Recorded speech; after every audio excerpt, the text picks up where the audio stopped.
Hello. Hey, Debbie.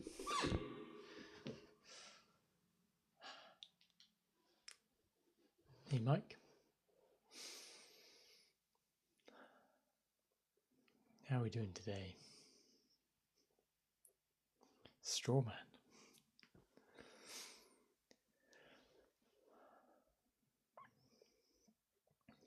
Good morning.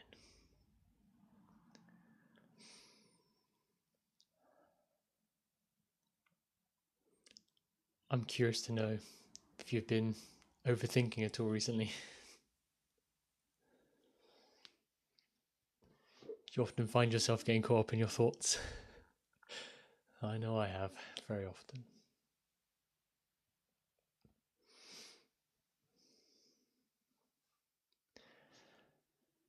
Today I'm probably going to share all sorts of stuff about my own experience and what's been going on.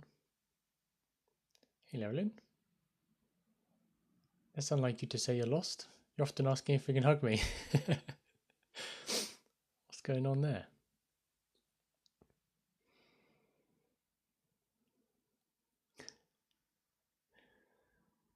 Yeah. How lost are we talking? Are we deep in the abyss? Hey, Mike. You say you suffer terribly of ruminating thoughts. The only way is to quieten. The only way to quiet is walking meditation.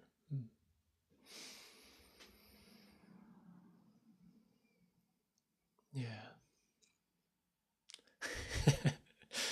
Well, Pink Sky's an expert at this. Overthinking the overthinking, right? What a way to put it. Yeah.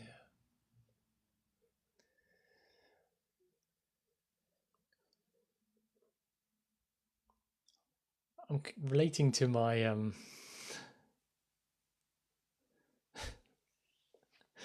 to my own experience of overthinking and overthinking the overthinking and how that goes for me. Like that feeling of overwhelm as well.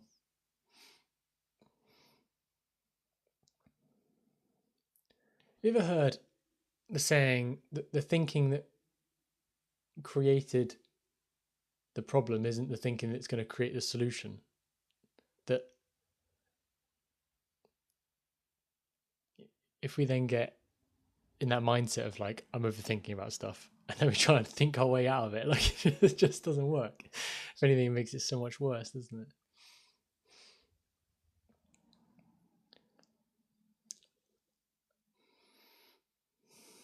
Even now, I'm noticing myself like really in depth with my thoughts. Like, do I need to say the right thing here? And deep down, I know that's not the right thing to do, right? So yeah, what to do? There's an urgency here, right? We're overthinking for so long. Want it to be over and done with. Want to be feeling more at peace. And you know what? The answer is actually the opposite to what you think it is. I'm laughing because it's so funny when you see it. When I've been stuck ruminating about something, like something has happened,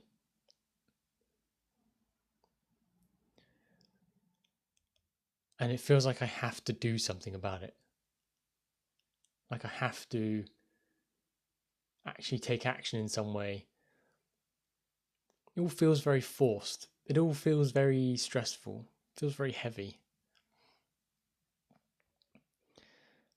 And every time I try and do something about my overthinking, like if I was, I don't know, you might take it as far as like, I need to go to the doctors. Like I can't keep overthinking like this. Like it is so bad. And you're not getting prescribed something but it never cures it, does it? Like it's always still there. You're still stuck in the overthinking and it doesn't get the root cause of it. It's like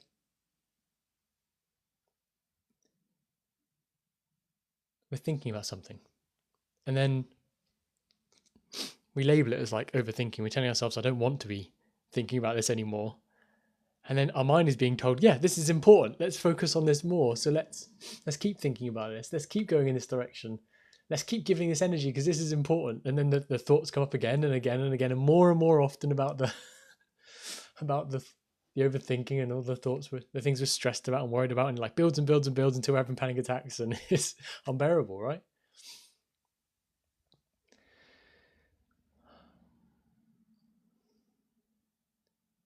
The only thing that's ever helped me with my overthinking, that's what a way to own it, right?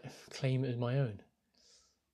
When I notice that I'm in that spiral, is to not force myself into doing anything about it. It's almost like you take that step back and you just allow it. Oh, that's interesting. Here's all these crazy thoughts going on again. Oh, there's Tom worried about the same thing he was worried about for the last 10 years. Like, maybe I don't need to do anything about it. Because maybe me taking action from those thoughts is actually what's creating as being as intense and as overwhelming as it's become.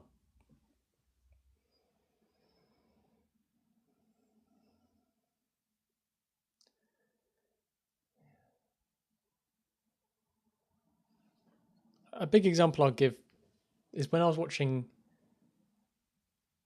I believe it was a David Attenborough documentary. And I found myself getting quite emotional about what I was watching. I think this one was related to penguins for some reason. I don't know whether it's certain penguins getting stuck and not able to get back to their chicks or something. And I found myself getting really emotional about it. And I really distinctly remember this being a time in my life where I didn't really allow myself to be very emotional about things in general, especially things I was watching on TV. I was like, nah, it's not the right thing to do, to cry watching TV. What do you mean, Tom? So I'd suppress it. And then I'd be thinking about it, like a lot. And it really get to me.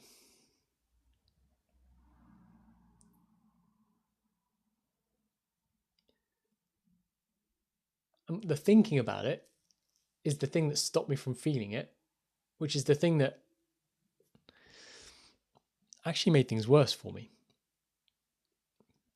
I remember really getting upset like a week later. I think now just like allowing yourself to feel it. Like even now, I'm literally remembering connected to my own experience, and my eyes are like welling up about it. And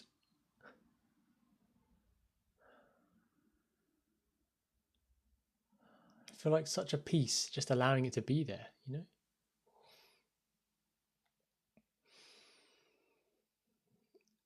And I don't need to do anything about it. I don't need to rub my eyes and stop myself from crying and tell myself I'm on TikTok live and I should be feeling this way and it's not okay for me to cry, because every time I've done that in my life, it made things worse for me. You know, when you're a child, perhaps you can relate to reacting or to playing with a child and like, where's Tom gone? There he is. When you think you can hide yourself by pretending you're not feeling something, it's like you're doing this. Everyone can see that you're doing it. Maybe they're not always looking for it, but it's so obvious to everyone else that you're pretending. You're pretending you can't be seen right now. Pretending that everything's okay. Your overthinking is just like that. Your overthinking is like you putting your hands over your face and pretending it's not there.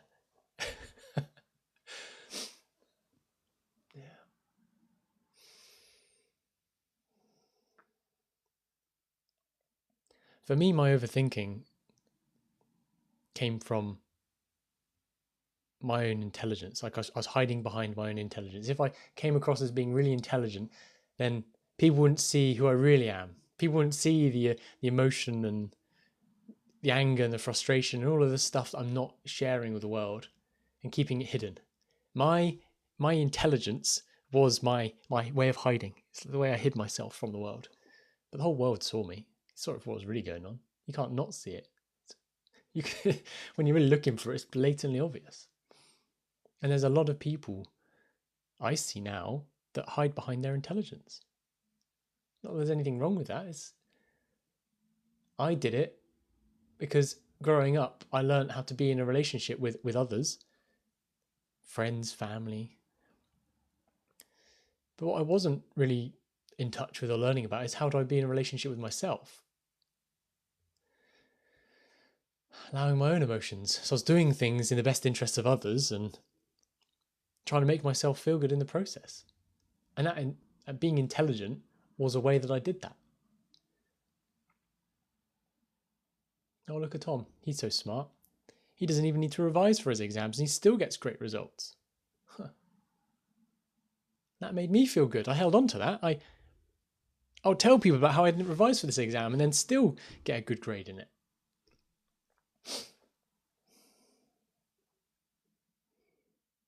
Doing things for attention, right? Yeah.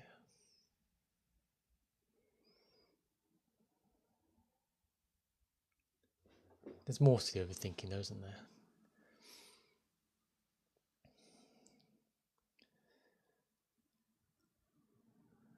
Maybe you feel a certain way and you don't want to feel that way.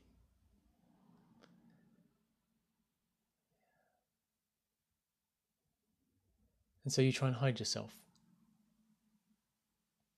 Maybe the overthinking's there to help you to hide yourself. Hide the emotion, hide the way you're feeling. Put on a mask, whichever way we want to describe it.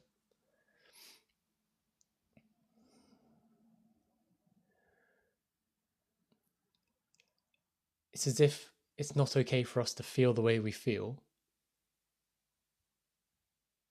So we hide in that state of overthinking. We're always looking out for what this person thinks, what they might notice or see in us, and what we might need to say to distract them and keep ourselves hidden.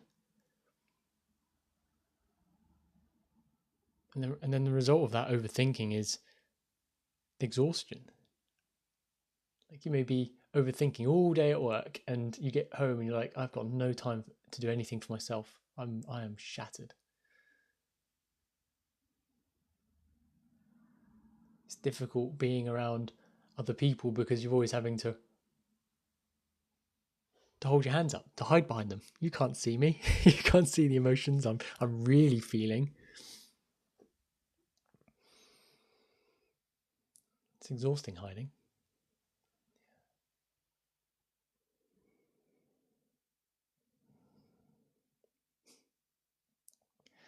And yet it's terrifying letting go of our hands, removing the mask, sharing who we really are.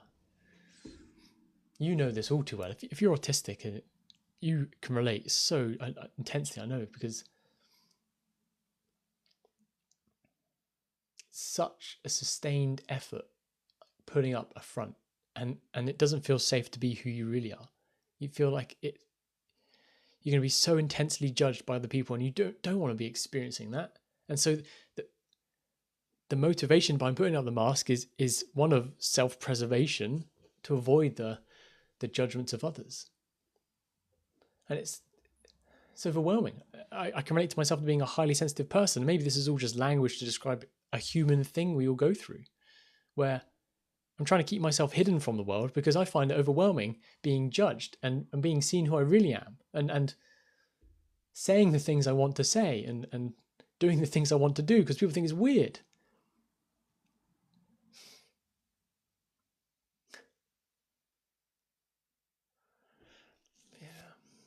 Like we see people that have special interests, right? They have an obsession about something. Again, these words could be judgmental, I know. And we think, oh, that's weird. That's not normal. What do you mean you really love trains? What do you mean you can identify every single aircraft that's ever been made? Oh, that's weird. But what if for that person they absolutely love that? And what if actually, if you think about it in like a broader sense here, if we all as individuals have a special interest in individual topics, that when we then can talk about and share our special interests, it's like we benefit each other. If I want to know about that train or that plane, I'll go and ask that friend who's so incredibly passionate about that subject. And maybe that's what's best for us as like a whole in society, where we can each rely and support each other in a way that is so fulfilling for each of us. I was watching a brief documentary about, I think it's on Netflix, about Michael Jackson. And I've seen, my partner Alex sent me a TikTok video, and it was someone who posted a TikTok video about the documentary and the evidence, and saying, look at all the stuff that's here. And then there's another guy that's then kind of not reposted the video, but like used it and shared what he thinks is actually going on. And I think he's known as like the Michael Jackson something or other, but I can't remember this right now off the top of my head. But he was going into the details behind what the evidence was, or what it actually meant, and what actually happened. And like you could tell he's so invested. He's spent all the time reading the transcripts, doing all the things. And I immediately got the impression, like, I trust that person because he really cares. He's got nothing to try and prove. He's not got some sort of grift or message that he has to give in order to get you to buy something. Like, he's just so genuine, and he's putting himself out there despite the fear. He's removing that mask. He's allowing himself to really be seen for who he is. I have such a love and respect for him because of that.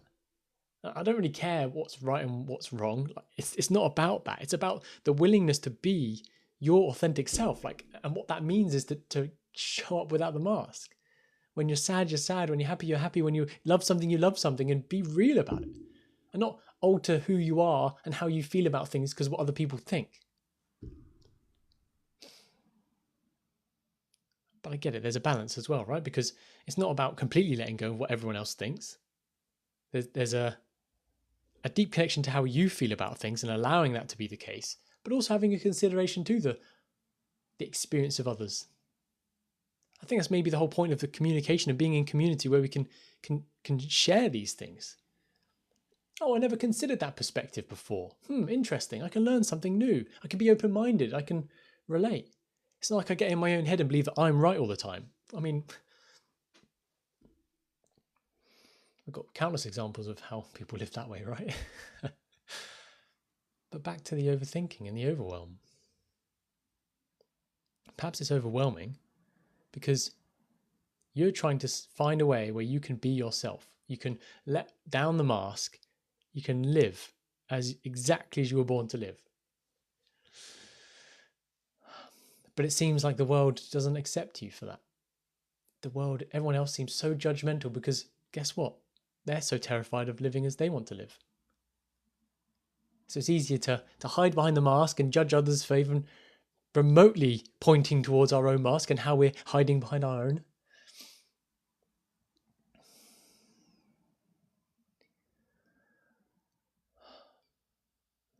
I feel exhausted remembering all of this for myself, and I'm still doing it. I know I'm still doing it. Even now, there's things I'm saying and doing and acting, behaving in a way that maybe there's bits of a mask I'm still trying to hide up. But I'm doing this because I want to see where I'm holding up a mask. I want people to share and help me to see where I'm feeling like I need to pretend and be someone I'm actually not. Because do you know what? I'm committed to living a life where I can really be myself. My story is one of deep pain and suffering because I was trying to hide behind a mask. I was married for 7 years of my life, and in that marriage, I was doing all the things I thought were right. I was doing all the things that my mum and dad taught me in their relationship, and I carried forward. I believed that I was going to have a big family just like them. I have 3 younger brothers. You grow up believing things need to be a certain way, but we don't ever give time to ask ourselves, well, what is it that we really want? I know when I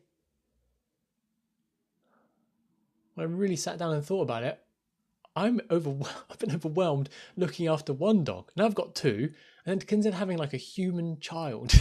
I don't know why I said human child. Maybe because my dog's like my canine child.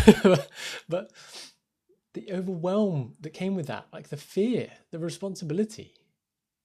Did I want to bring another human being onto this earth? Like,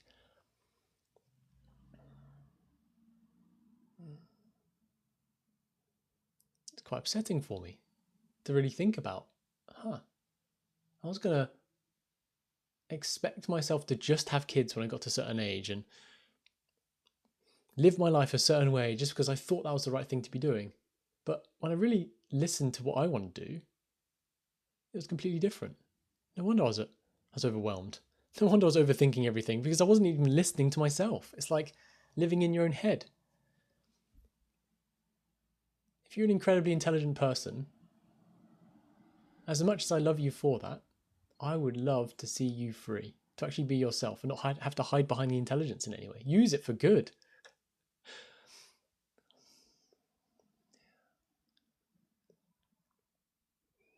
Sometimes the intelligence is born from a place of I'm not good enough, but when I'm intelligent, I am good enough. It's like a perpetual coping mechanism and strategy that many people carry to their grave. It's terrifying to let it go, because then you'll be confronted with the thoughts and the fears about not being good enough. And then the overthinking occurs again and the overwhelm. And before we know it, we revert back to what we know and it is so comfortable, and we hide behind intelligence, perhaps. And sorry if this is really particularly aimed at you right now. It's not meant to be. I'm just sharing what's present for me right now and sharing what I want to say.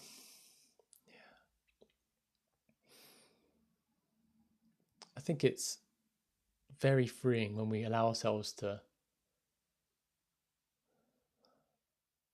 have that space to think, to be with the emotions, to notice how we really feel. I've been there. 11 years ago, literally today, 5th of June, 11 years ago today, I was in America. I was in Tucson, Arizona. This was with the Air Force as an aircraft engineer. And my ex-wife, so the wife at the time, had sent me a documentary, What the Health? And it got me questioning everything I knew about health and what was right, what I thought was right to be eating and what would be the best for me. And in this documentary, it really got me questioning, well, I thought that eating meat was the right thing. I grew up on a farm. Like, I know where it came from. I also knew that you didn't always eat the food from a small farm like I grew up on. A lot of it's factory farmed. And then that became increasingly aware as a result of watching What the Health, but then also things like Dominion and other documentaries. And it got me asking myself, really sitting with, okay, this makes me feel very uncomfortable. And when I allowed myself to feel it, I questioned, okay, well, what's going on for me? Oh, it turns out I really value not being the cause of suffering for others. And that extended onto animals as well, not just other human beings. Like, I'm incredibly empathetic towards other people, but I was like, my dietary choices and my choices to buy certain products from the supermarket were actually contributing to something that morally I didn't agree with.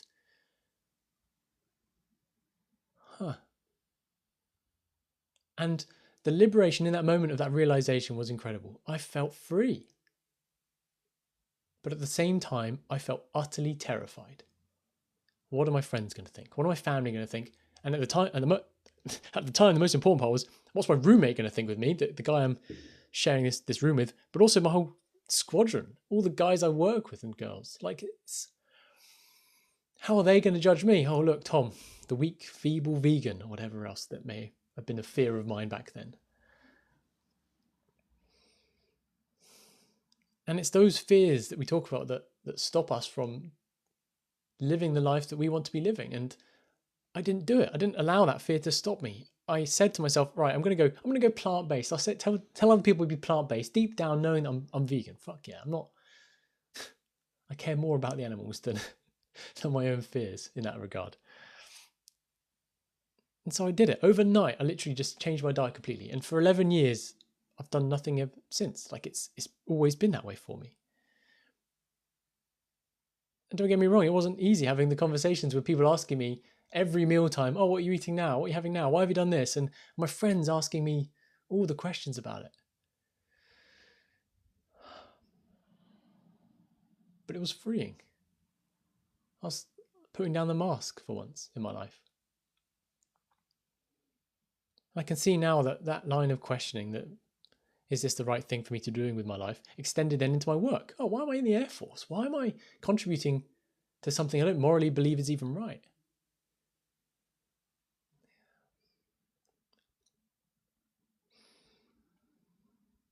So I ended up leaving.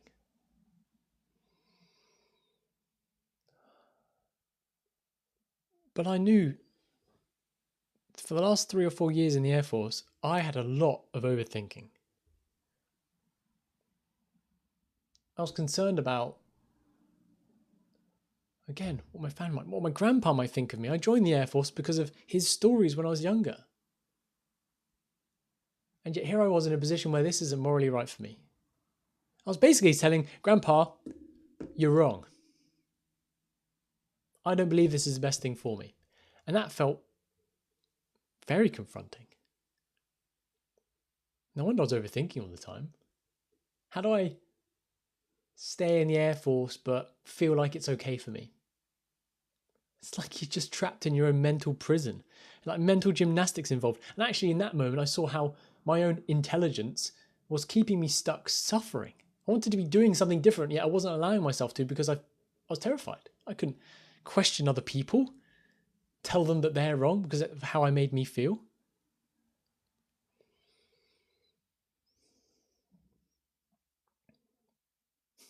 Yeah. It was all my own choice. I continued as long as I continued until it became unbearable.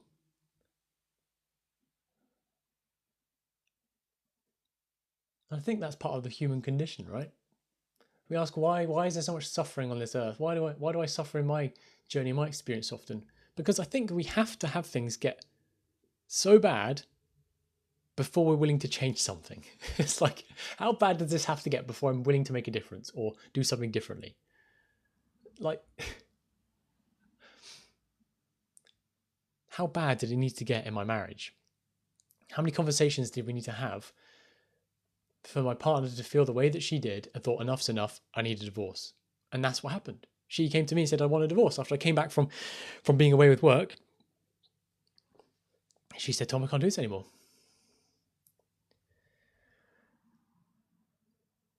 I wasn't willing to be with her emotions and how she was feeling.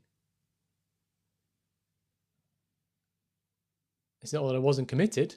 It was I was avoiding how I was feeling, especially when it came to the conversation around children. I knew that she wanted children. And yet I myself thought that I wanted children too, yet deep down, I knew I didn't. I was terrified of it. I thought it made me feel very overwhelmed.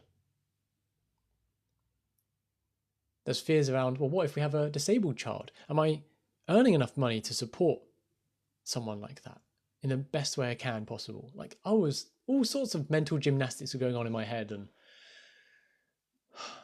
I wasn't telling the truth. My ex-wife could tell. And for her, enough was enough. I don't blame her for it at all. It's now more important that I take responsibility for my part in that.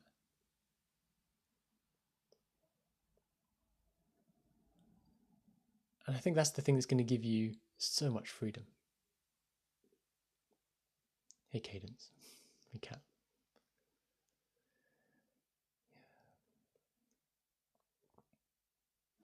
It's not always easy, is it?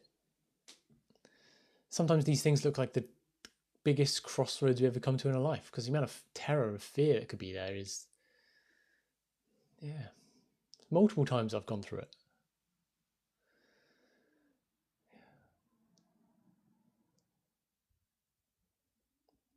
This is why I'm here. To help you come back to yourself. To show you that the overthinking is there for a reason. Trying to keep yourself safe.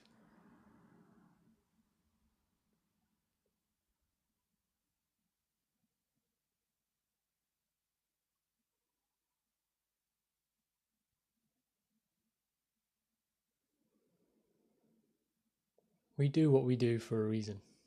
There's always a genuine reason behind our actions. It's so easy to judge others. Why'd you do that for? That doesn't make sense. But to that person, it made perfect sense.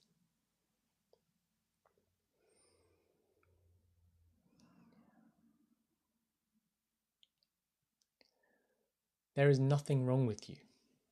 You're not broken. If you're overthinking, if you're struggling, if you're depressed, if you're anxious, it's part of being human. It's telling you something.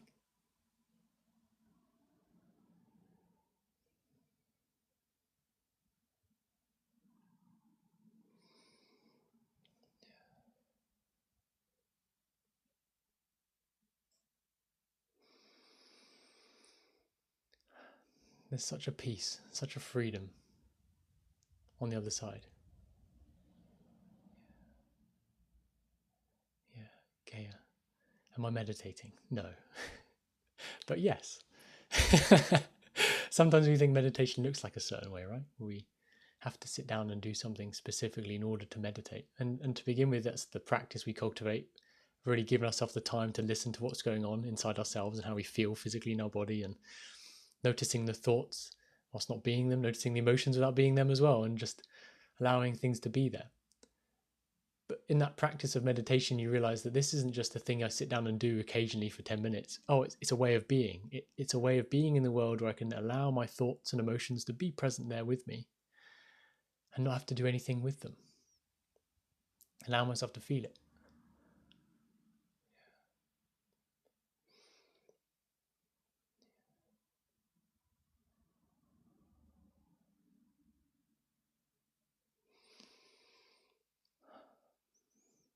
Yeah. You've asked me to block someone. I don't need to control anyone. People are going to say what they want to say, do what they want to do. And actually, sometimes the people that are most triggered by what it is that I'm saying actually most need to hear it for themselves, because they're stuck in their own mind, suffering. I don't need to project or judge them for where they're at. I just know from my own experience, when I've been the most judgmental towards someone else, is because I've been suffering and judging myself so intensely about that same thing. So it's actually nothing about me, nothing about Seed judging me as being a soy boy. It's actually everything about them. They see the same thing in me. If they were to be in this position, do what I'm doing, wearing a pink hoodie, being a vegan, saying all these things, they would be judging themselves as being a soy boy and whatever else they're saying to me right now. Can you see the innocence in that, though? They're so terrified of themselves being in this position, they have to judge other people in this way. Sometimes it's because there's a real truth to it.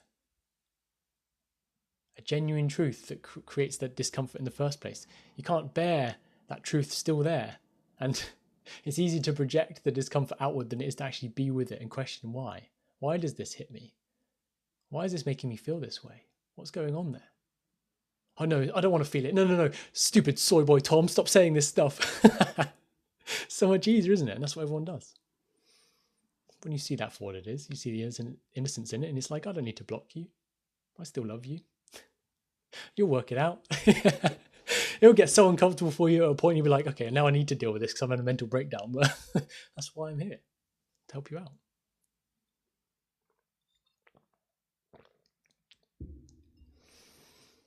Yeah, love reading.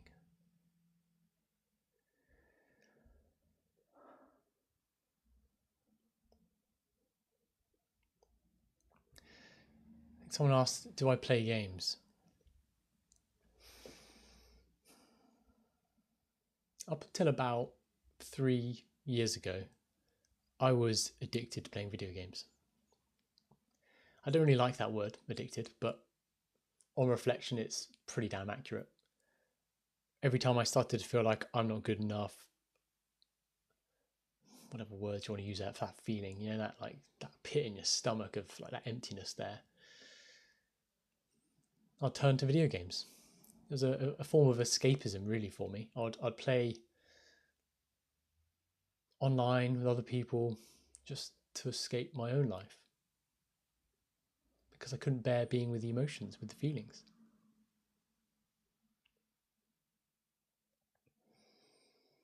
Not that there's anything wrong with video games. It only becomes a problem when we say it's a problem for ourselves, right? When we notice the effect that the playing of the video games has on our life. Because maybe there is a healthy balance. Maybe you can spend an hour every evening enjoying a video game. Fantastic.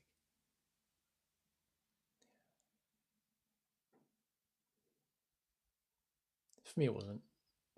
It was escaping how I was feeling and then neglecting myself as a result. That's why, for me, it was an addiction. It was, and I think there's a lot of addictions out there, right? It doesn't have to be something that's incredibly actually chemically addictive, because maybe the chemical addiction when it comes to video games and things is more neurological. Maybe it's the chemical release inside ourselves. We're a walking pharmacy. It's in seeing what it is we're doing and why, especially when we start to feel uncomfortable. That's the thing that's going to set you free. Some people smoke for stress relief, right? You notice you smoke more when you're more stressed. Huh, interesting. Maybe it now extends to vaping. I don't know what your situation is specifically. Yeah, it's just a form of coping. Coping with the pain or the discomfort that we feel. I'm here to say from my lived experience that when I stop coping, when I stop trying to put on that front and pretend that I'm okay, that pretend that you can't see me, when I let all that go, set myself free, allow myself to feel it.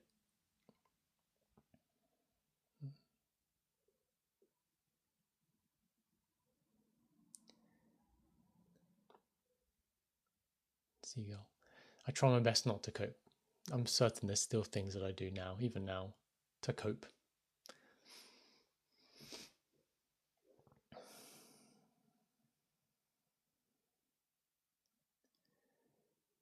If I was to say, oh yeah, no, I'm perfect, I don't cope, you'll be like, yeah, right.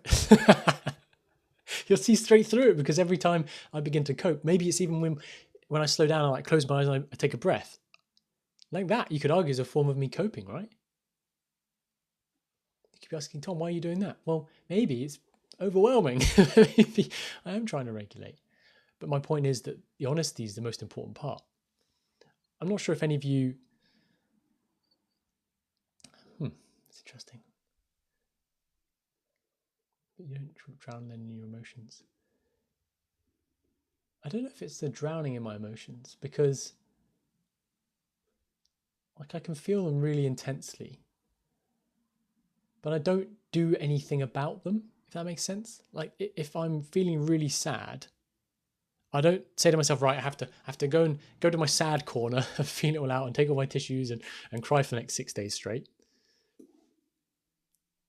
It's just like an allowing it to be there. It's like, okay, I'm feeling really sad right now. Just allowing myself to be sad right now. Don't need to do anything. Don't need to change or control or... If I'm honest, I finding this difficult to put into words, so hopefully you can kind of connect to that, what I'm saying here. Yeah. It's like when I'm allowing myself to just be present with what is going on for me, not trying to do anything about it. Like if I start to feel sad and I then go to my video games, I'm then trying to do something about the sadness and trying to control it. But if I just sit with it and be like, okay, yeah, I'm sad. Yeah. Allow myself to feel it then. Yeah, okay. Do not have a TV or anything. So I have a TV. Occasionally watch programs with my partner Alex. Rarely. Don't watch the news. Don't enjoy that. Try and limit my exposure. I would say try and limit my screen time, but I'm very often on my computer, so that's not always the truth of things. There's lots of things I love to do. Flying a paramotor, riding my motorbike. I'm not the biggest fan of gardening, but if I'm honest, that's because in the past where I've been gardening, it's felt like a chore, like I had to do it.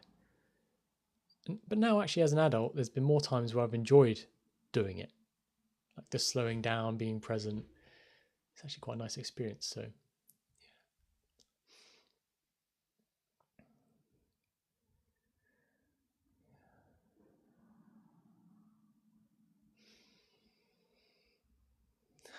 I don't know if everyone's addicted to something. I'm sure we all do certain things to...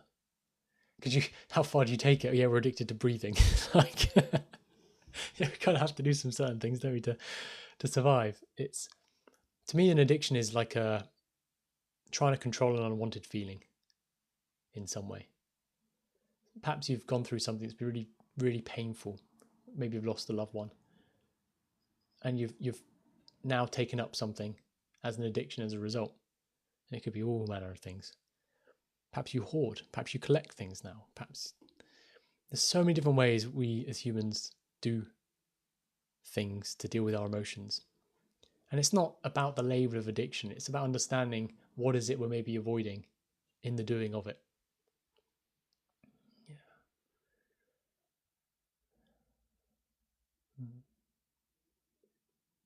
Yeah. Some people are addicted to corn. Some people are addicted to insulting others, belittling others. Professional victims, we may see them as being in the world. You did this to me, that's not fair. And that's just a way that they deal with their own pain.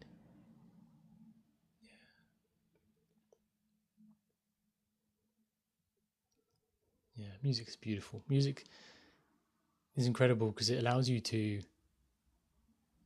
cultivate a space of safety for you to feel the emotions that you are neglecting. Like you may be drawn to sad music because you've not been given yourself the space to be sad about something. You're trying to carry on life like this. I'm not sad. You can't see me. You can't see me crying behind my hands. Yet all the while we know that you're holding your hands above your face and you're actually sad. But then the music's like a space where you can allow yourself to be as you are. Allow yourself to feel it. Yeah.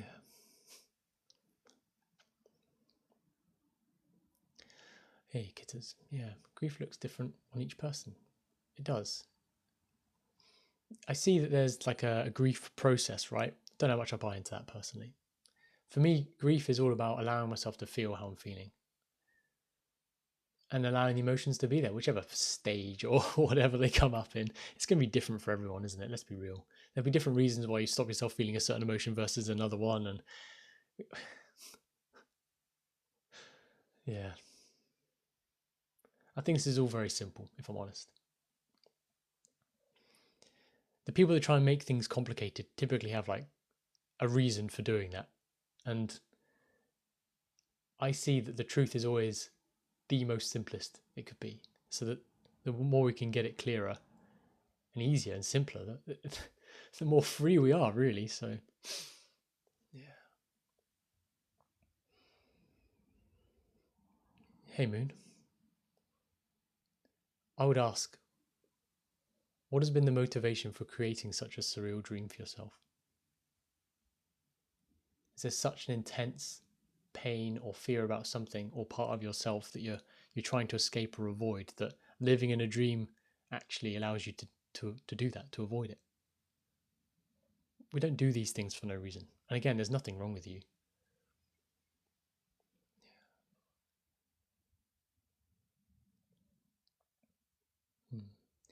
It's helped me to see myself as a child. There you are. Here's Tom. Not sure how old he is exactly there. 4 maybe. 4 or 5. When I see myself as that child, it really helps me to be empathetic and considerate to how I may still be viewing the world from that childlike place and the innocence behind that. Because it's so easy to now as an adult use logic and be like, that doesn't make sense. Why would I think that? But it's so invalidating of our own emotions and how we're feeling when we do that for ourselves, when we invalidate ourselves in that way.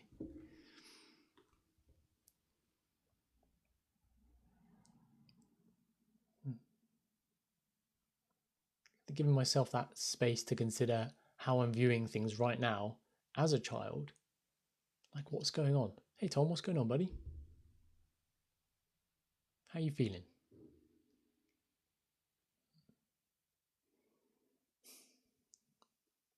Yeah. It's a real gift we can give ourselves in that way. That love, time and space. Because maybe we didn't have the best childhood. Maybe we suffered and struggled, and maybe there's trauma there, but do you know what? It is what it is.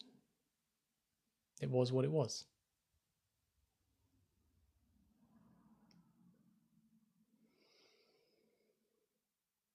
And maybe now you can choose yourself. Listen to yourself.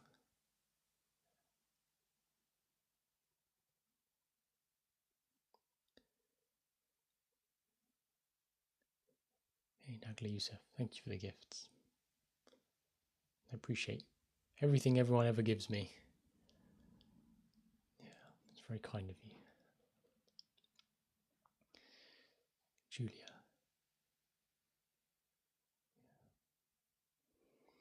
You feel like you're unable to live in this system. You're too stupid for this. I don't know if I believe you, Julia. I don't believe that Julia's too stupid for this. I can see that why Julia might say this, though. I feel like I'm too stupid for this because I don't seem to understand. I can't make it work. I'm still suffering and struggling with how I'm feeling. It doesn't feel like I'm supported by other people. Whatever it is that you may be experiencing. So there's a reason why you say what you say. That's okay.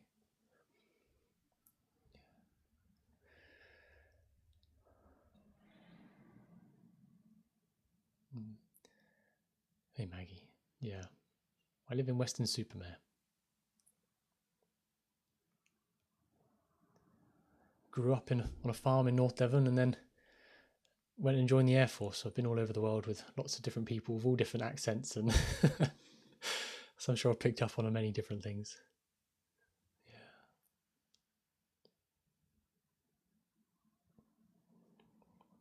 Hey, Loki. I'd be curious to know, what is it that you hate about being born a girl? Because if there's such a part of us that we hate, we despise, we don't want to be with, we'll try and do everything to show to the world that we're not that.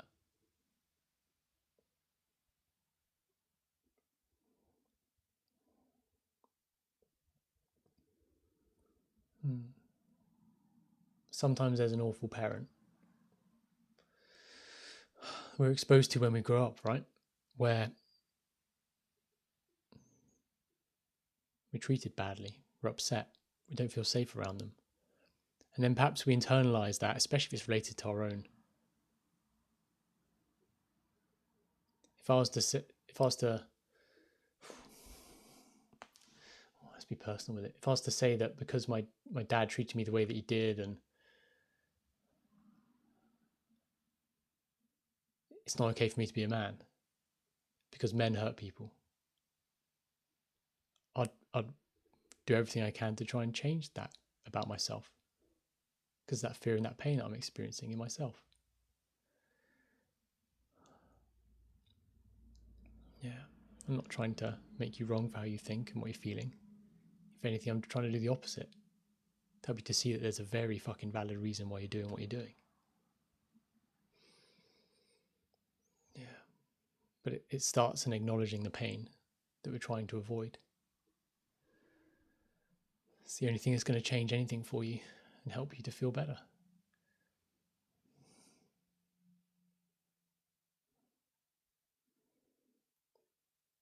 If I was to believe that it's an awful thing to be a human being because of the destruction we cause upon the planet, how could I ever possibly live this life as a human being?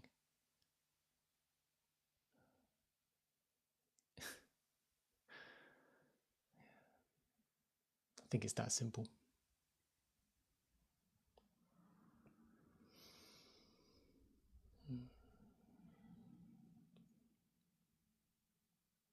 I'm not saying there's not a lot of pain, and I'm saying the opposite. I'm saying there's so much pain that we are keeping hidden.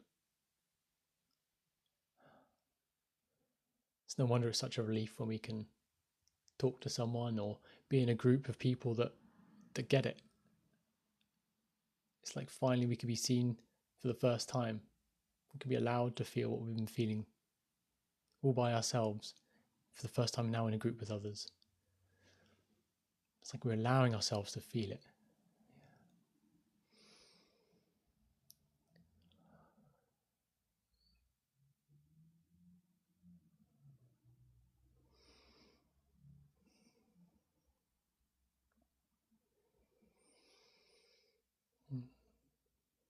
my honest truth is I want you to be free of that pain. I don't like looking out in the world and seeing other people in that pain, suffering.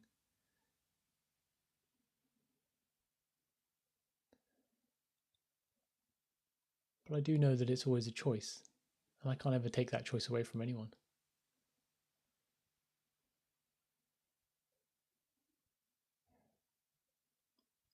I have a separate mic here.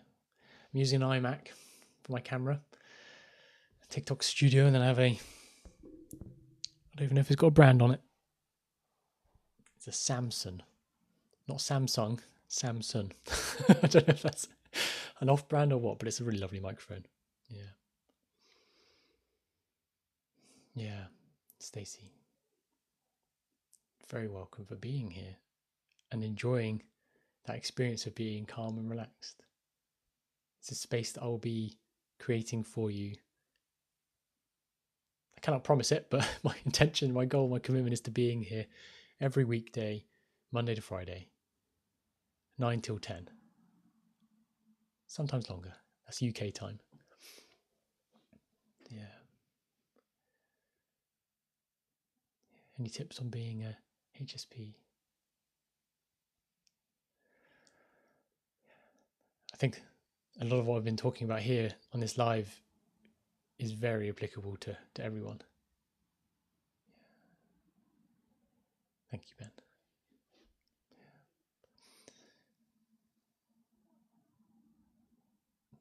If you're listening to me and you can see that there's an element of truth of this, that there are times where I feel uncomfortable, I'm just asking, you don't need to do anything about it. Don't need to do anything differently.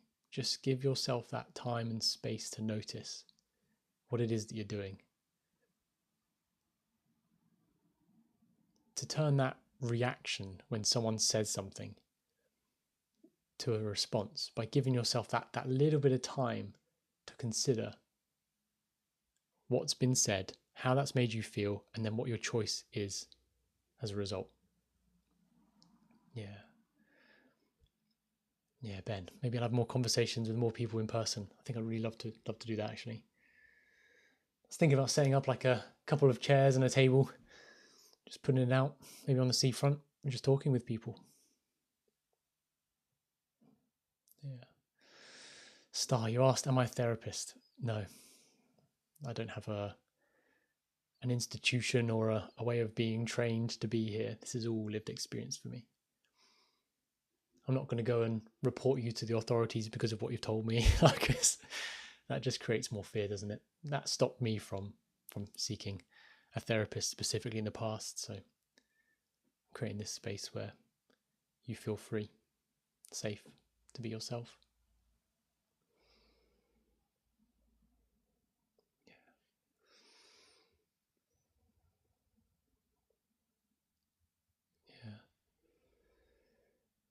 Yeah. Hi, Yvonne. Hey, Pink Sky. I think that whatever choice you make is always going to be the right choice for you. That the truth really is that you can't possibly make a bad choice, because every time you make a choice, you're doing it for the right reasons for yourself. And even if on the other side of that choice there's discomfort and pain, it teaches you something. It helps you to get closer to where you want to be. So there's no such thing as a bad choice, really, if we're really honest about it. Maybe you make a choice that looks like it's a really bad choice, but it helps you to learn a lesson that will quickly enable you to no longer ever make that choice ever again. And so you then experience more positivity as a result of the extreme negativity of one bad choice. You know what I mean? Like, in the grand scheme of things, don't believe in it. I don't believe in bad choices. Yeah. All works itself out. Do I take medicine? I really love that question. I don't have any prescription medication. I don't seek out any form of like substance to take because of how I feel. I just do my best to fuel and nourish my body in a really healthy, loving way. I do my best to eat whole plant-based foods as often as I can. Sometimes I cope by eating a Beyond Burger or something, because I'm not very I'm not in a very happy or positive place, and I think that the burger might make me feel better, but then regret it 2 hours later when knowing full well that the curry I had left over would have actually fueled me better and I would have felt better. But we all make mistakes, don't we? That's part of this. Yeah.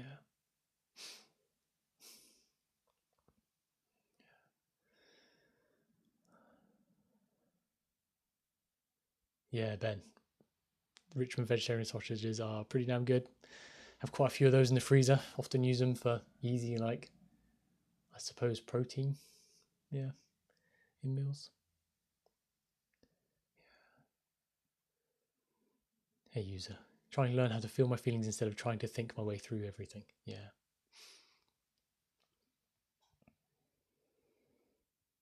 You know, sometimes where you just sit,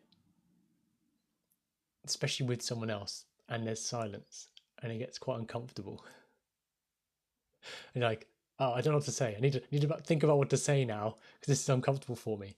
Yeah. Well, that is exactly the process of overthinking. When you stop trying to do anything, stop trying to think about what you have to say because it's uncomfortable, and you just surrender into the discomfort and the silence and allow it to just be there. That's the practice. That's all that's required. Just not doing anything. Just let it be. So if you get that, oh, mate, if you've got nothing from this live, take that and run with it. Go and just allow stuff to be awkward and uncomfortable, and notice what comes up for you. Yeah. The silence would end me. Oh my goodness. Let other people be uncomfortable and allow yourself to embrace it. If you can, oh my goodness, it's such a freedom in doing that. Yeah. I feel really excited for you, actually. If that's, yeah, if you just go and practice that, I promise you, you're going to have some incredible things come up for you, realizations about yourself, and go and try it. Please come back to me and tell me what's gone on and what's happened, because I want to hear, I want to hear what's happened if you do that. Yeah. Hey, Ben. Thank you, man. Every live, every live, someone asks me, Tom, what colour's your room? I really love the green. I'm like, oh. There's a tub of paint in my garage. Do you know what? I'll be right back. I'm gonna go get the tub of paint. I keep saying I'm gonna do it, so I'm gonna go do it. I'll be right back.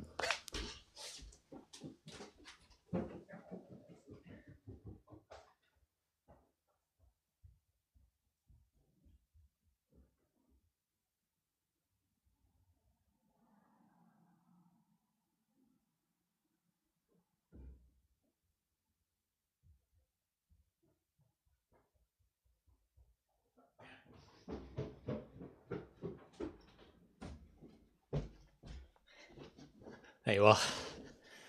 That's what we're doing. 8:40 apparently. What name are we on? Estate Green. That's posh, isn't it? So you are. Wicks, wall and ceiling, smooth finish, Estate Green, number 840. I might have to put that in my bio or something because it gets asked too often. Oh, just have a tub of paint sat on my desk now all day. Yeah. Hey, Duck. Did I have a Christian upbringing or anything? Apart from the usual, like, hymns in schools, not really, no. Parents weren't religious at all. I think growing up in the environment I did, the words, maybe it's because of the hymns and things like that within the schools, it was easier for me to connect, like, how do I explain this? Kind of like the spiritual belief stuff and spiritual understanding. To me, spirituality is just being open to change. That's all it means. It's not complicated. It's not crazy in depth. It's just being open to consider that your perspective isn't the only one. So if you're a spiritual person, you're open to considering how things could be different, how you think that they are. But yeah, the Christian language, like, I speak a lot about allowance and surrender. Can you just allow things to be as they are? Can you surrender your own perception and judgments of it? Like, I guess that has a lot of ties to Christianity, I suppose. But to me, it's all just language, and maybe it's language in the way that it's been language because my culture I've grown up in have used these words, and so it resonates with people. So maybe the tie to it being a specific religion is being perceived, but it's not the real truth of it. It's just words. It connects to something deeper, you know. So yeah, I seem more like a Buddhist. yeah, exactly. That's quite a common judgment, isn't it? You can't be a Christian, Tom. You're too peaceful. No, it's not about the religion. Yeah, I love you for whatever religion you follow. That's perfectly your choice. Yeah. Does it help you to get to where you want to be and to have the experience of life you want to experience? That's the most important thing, right? Yeah. My personal belief is one of, you don't need a religion. You don't need a certain way of doing things. I think you can relate to seeing how there's some people that speak up about a certain religion and in a way that's very like repulsive. It's like, what do you mean you're trying to force this down my throat? I have to do this, and I have to follow Jesus, or else only he can forgive my sins. Like, but I get that even in those messaging, it's actually that there's a it's coming from a part that's very loving, but it's the fearful stuff that's with it that puts you off, right? It's yeah.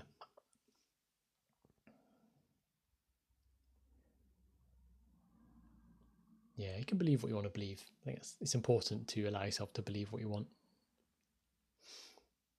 Just be honest though. Be honest with, is it working for you? Is it in line with what you believe to be right? Like in that coaching space, people often talk about like values. Are you aware of what it is that you value in your life? To me, I want to live a life that's incredibly loving, incredibly supportive of others, to reduce the suffering as much as I can. So I don't consciously make choices that inflict pain or suffering on others. It's always been a fine balance though, because even here I want to say the things I want to say, and that can upset some people. And it's seeing actually I'm not taking responsibility for that, because if you're willing to what I'm realizing is I can't inflict the suffering in you in the first place, because if I say something and it's triggering for you, that's because I'm touching something that's already there. Like there's already a pain or a discomfort there. So it's, yeah, can't be taking responsibility for these things. Hey, Jane. Yeah. Thank you. Thank you for a lovely compliment about my voice. Hey, Rose and Z. I want to learn what I can do to have a deep voice. I'm laughing, but I know that comes from like an insecurity in yourself. Maybe you think you have to have a deeper voice to be whatever, a certain way. Perhaps you lack something that only a deeper voice can give you. The truth really is that just inquire about what you think that deeper voice will actually give you, and how would that make you feel, because that's what you really want. You want what the deeper voice actually, how that makes you feel, rather than actually having the thing typically. Or just keep going the path you're going and try and get a deeper voice. That's up to you. I can't tell you what to do. I'm no expert in that. Yeah. Yeah.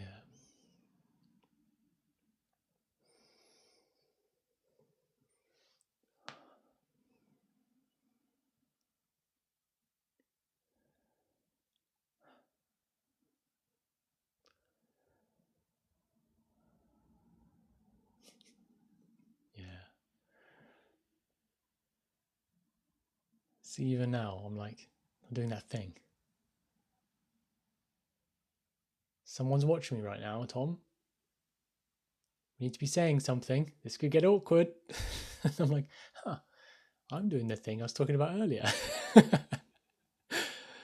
Yeah.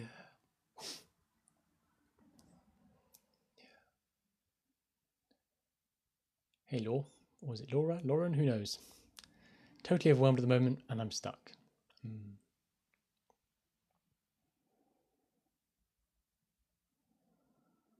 Yeah.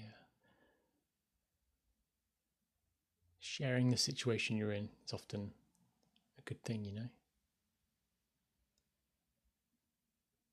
Helps you to see it for yourself. sometimes it's difficult to see the situation we're in because we're in it.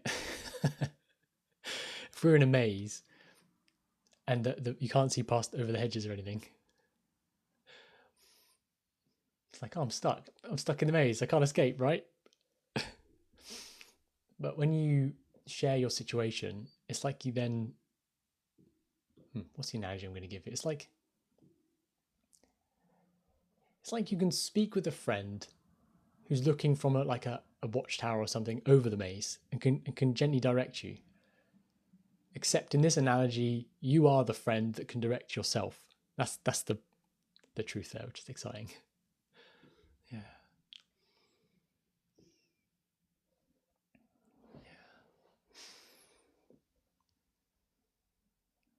Yeah.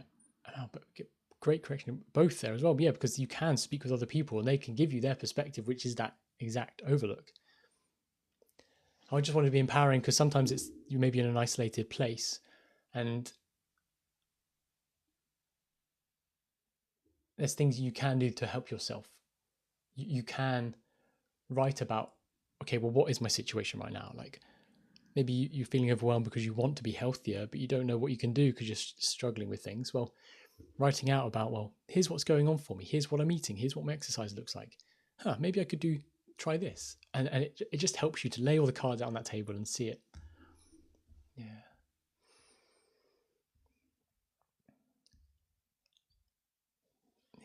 What I want you to know that if you are really suffering with overthinking, overwhelm, maybe you're really anxious, anything we've been talking about here, you've struggled to feel safe enough to express how you're feeling, like, I'm here for you.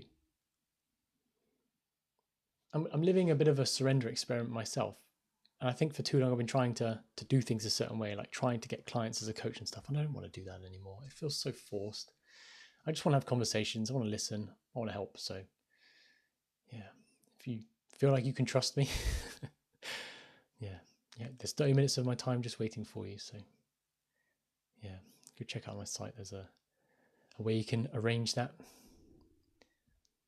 can have a conversation. Hey, Mira, good to see you.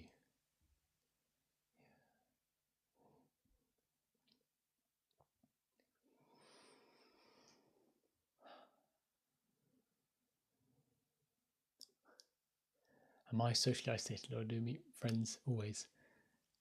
I spend a lot of time by myself, but that's absolutely by my own choice. I think in the past I've been very frustrated because of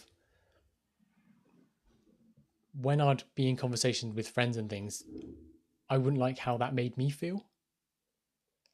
And because of that discomfort, I would then want to isolate. I'd be like, I don't want to be around these people. They're bringing up stuff that I haven't dealt with in myself yet. So, but now, especially the last couple of months specifically, I've really dropped down those walls of trying to protect myself and just when I've been suffering or struggling with something, I've reached out to friends and I've got the most incredible handful of friends right now that makes me a little bit emotional thinking about it, to be honest. Yeah.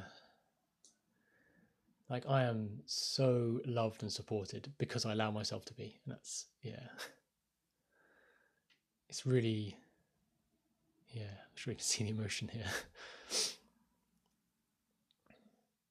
Hey, Carrie, here's the green paint. So if that's what you want to paint your walls, that's the color you got to go for. Called a state green. And some of you just then would have noticed that's a coping, right? Tom's getting emotional and then he distracted himself with doing that. Oh, yeah. Yeah, friends are incredible. Is it a weird thing to say that I want to build a business around being that sort of friend for others? That's the honest truth. Yeah. I don't want it to be just like a numbers thing. And you know, when you selling stuff and I've got to fulfill an order, I just don't. So soulless. Yeah. I really crave a deeper human connection with people, especially in my career. And I don't know if coaching is a word that brings a lot of stuff up for you. It does for me. I see a lot of people that feel like they've been scammed or can't trust coaches. So yeah, I'm trying to not be that. Just be myself here with you.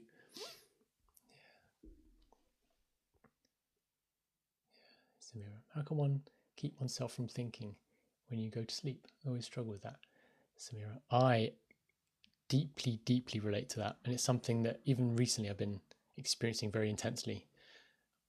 When I would relax to go to sleep, it's like I was then telling my body that I'm safe enough to feel how I've been feeling, and all of the things throughout the day that I'd been ignoring or closed off to, maybe not consciously, would all then add up. And at bedtime, about an hour before bed, when I was really relaxing, you're just like a volcano, completely messed me up. And then I couldn't sleep just in the same way. I typically feel really angry before bed, for me specifically. Maybe it's not for you, but hey, Lily. But in that realization, I saw that I'm not giving myself enough time during the day to allow myself to feel relaxed, at peace, to bring up what I've been feeling. And so of course it's going to like add up before bed, and then have to be forced to confront it all. So there's a lot I can say there. It goes back to that practice of not having to say anything, not having to do anything, and just being in the discomfort is what I'd call it, but like being with the emotions as they arise, just allowing them to be there. And I understand as well that this sounds very not practical. We're often asking for, how do I do that, Tom? How do I do that? What do I have to actually do? And the answer is that you don't actually do anything. You just allow it. If you want a practical experience of that, let's have a conversation, and I'll be there with you doing that, if that makes sense. Yeah. I had met a therapist that said I should bury my problems inside because I'm not the only. Oh my goodness. No, no, what are they doing? Oh, please don't do that. Please don't do that, Yvonne. We care too much about Yvonne for you to be doing that. Don't do it. It's not the way. If that's what the therapist is doing, I feel sorry for them as well, because it's not the way. Yeah. Okay, Lily. I want to cut off my dad's side of the family as they aren't helping with my disorder, but I don't know how to go about it without getting hate. Ooh. Do you have to cut them out is the question. Is their presence that which is unbearable, so you feel like you have to cut them out? Or can it be like, okay, I can just accept that on my dad's side of the family, I'm not going to get any support. I'm not going to get any support from them. And maybe I don't want to cut them out because I don't want their hate right now. Maybe there's that middle ground of, okay, just accept things as they are, and I'll continue to look for how I can find the support and the love and the guidance from the people that really do care about me. Yeah. It's unbearable. My whole life they've made me feel so small and hated. Yeah.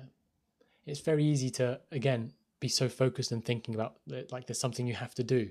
I don't like how they make me feel so small and hated, and I have to do something about it. I have to cut them out. But actually, in forcing it and having to do something, sometimes it can create more of that intensity of things, like more hatred comes towards you. So perhaps it's more about, like, again, back to that surrendance. I was going to say surrendering and acceptance, but there we are, concoction of a word there. Back to that surrenderance, where you just allow them to think and feel and say whatever they're going to think, feel and say and do. And you just focus on, well, that doesn't really serve me. Maybe I don't need to do anything about that. I'm going to spend more of my time focusing on the good, the positive, focusing on Lily, you know? Yeah.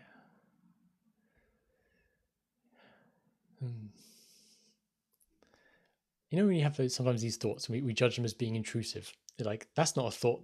For me, it's a thought that I think is either bad or it's going to affect someone else, or maybe would hurt me in some way. I have one of those thoughts that I was like, careful, Tom, don't drink the paint. Like, I want to drink water and have this bucket of paint next to me. Like, as if I'm going to drink the paint, but like, oh my goodness. I take this hoodie off now, get lovely and warm. Oh.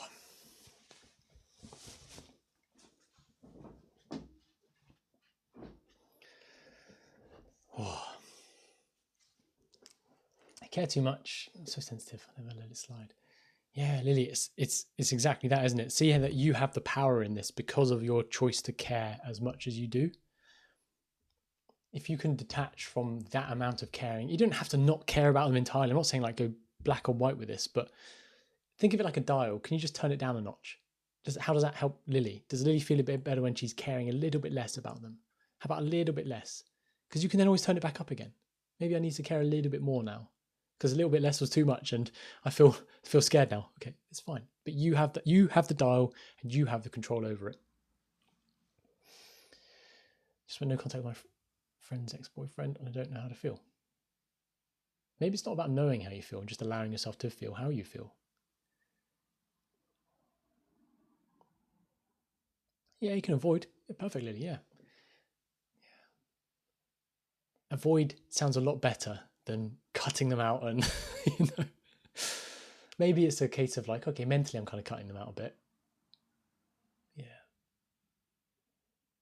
We don't have to do a Trump here. We don't have to build a wall, you know. Yeah. Hey, Carrie. You speak about how I feel, but not in my mother. Oh, I see. Yes. I have so much love and respect for you if you're listening to me and this isn't your first language. Like, sometimes though, sometimes that's actually helpful, because when we think about it very simply, and maybe we don't know very many words in a certain language, that maybe help us to refine things. Maybe it becomes clearer. I don't know. Not really consider that too much. Yeah. Hey, how do I find genuine friends?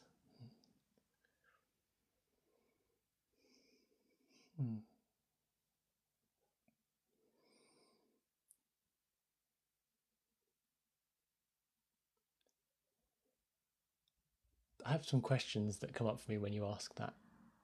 Like, what do you actually mean by genuine friends? You're trying to find others that are like you.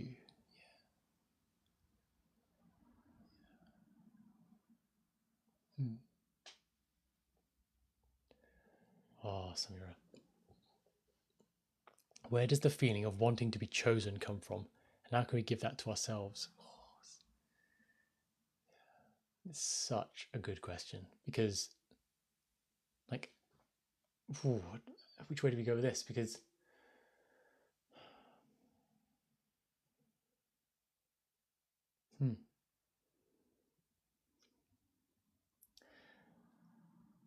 I was having a conversation about female fantasy novels and how that theme about wanting to be chosen is like at the core of all of them. Like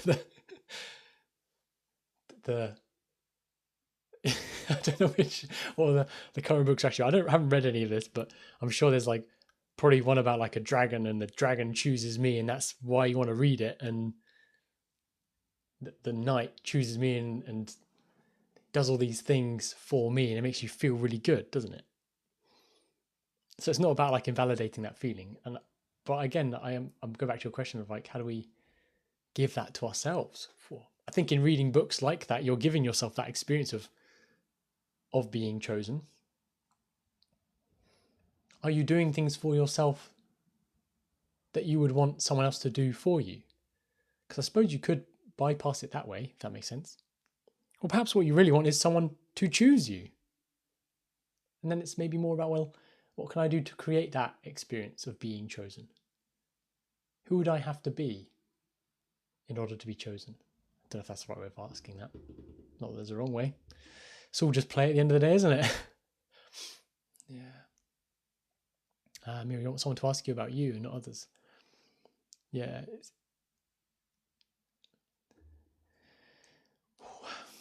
It's a lot of people that we've got like a lot of stuff going on for ourselves, right? And if we're very caught up and distracted by our own stuff, it's very difficult to then be connected to and ask about others. I personally don't find that to be the case for me. Like I love asking others about themselves. What I've chosen to do as a job, I suppose. But yeah, I see what you mean. You got to then find someone who's taking responsibility for themselves and then has the capacity to ask and help and support others.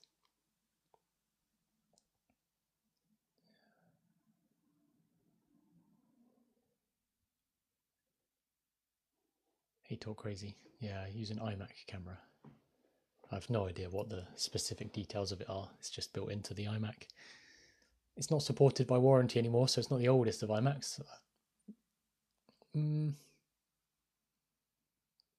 I don't think it's an Intel chip, if that helps you.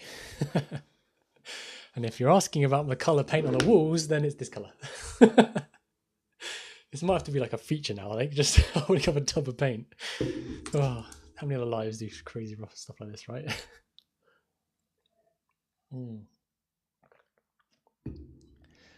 Yeah. Maybe that goes back to wanting to be chosen, right? We want it to be reciprocated. I don't want to have to talk about how you're doing and then for you to not care about me, you know? Yeah. Yeah, thank you. Very peaceful vibes, isn't it? It's a lovely place to be and spend time in, especially with all the plants I have as well.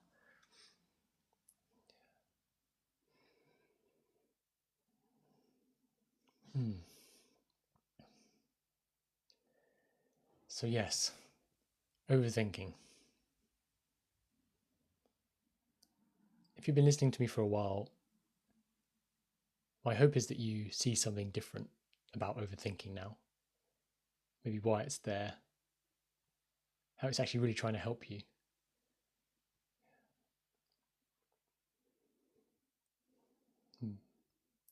If this is something you are or have been struggling with for long enough, there's a free conversation waiting for you. I want to at least connect you to the way of relief from it. Yeah.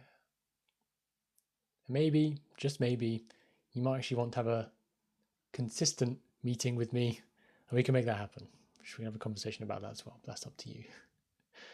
It's one of those that you would know for yourself if that's what you want to do. I can't tell you. You have to do it. That feels very, very controlling. That's what a narcissist would say. Yeah.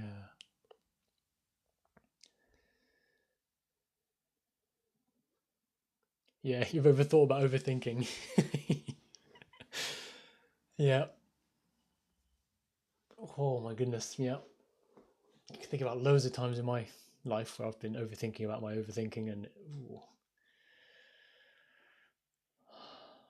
Yeah. I'm kind of doing it now, if I'm honest, as well.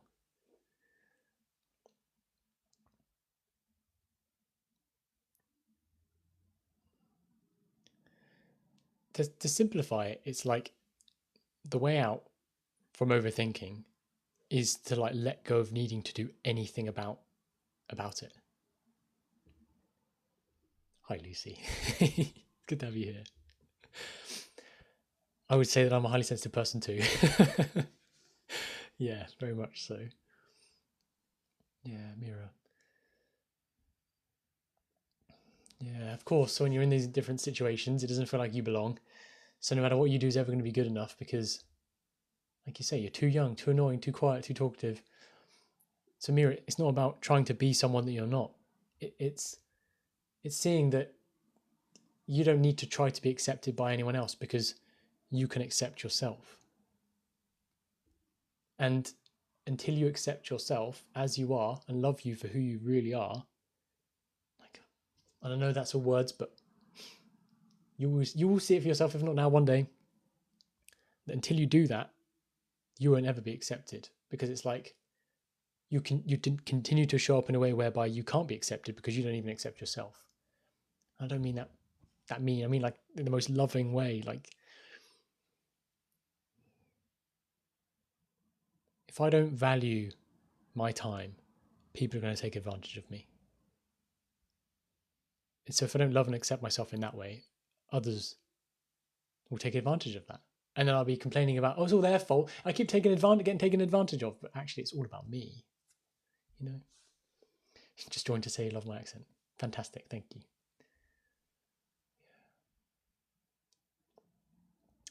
Hey, John. Yeah. Your words are incredibly powerful. I don't mean the words of others either. I mean your words, the words that you say to yourself. So when you say things like, I can't not, I don't accept this world. If you don't accept this world, how does it feel for you to be here right now living in it? Of course, your words are creating your experience of it. Just imagine for a moment, John, that I was to say, I love this world. I think it's perfect exactly as it is. Could you consider how my perspective might then be different from yours as a result of that? And guess what? We're in exactly the same world. Good morning, Fiona. Good to see you again. Yeah. Try not to take my thoughts seriously. See them as just a thought, which helps me a bit. Yeah, Lucy, fantastic. Yes, great stuff. It's like it's just a thought. It doesn't mean anything about me. If I was to think that I'm not very good at that, oh, I'm an idiot because someone once called me an idiot. If I really think that's the truth, then it really affects me. When it's like, oh, it's just a thought. I wonder where that's coming from. I wonder why I think that. I wonder why I believe that to be true. And it's the same things about emotions as well. If I feel really sad and upset, that means I am really sad and upset, and then we can keep recreating and re-feeling it over and over and over again. Yes.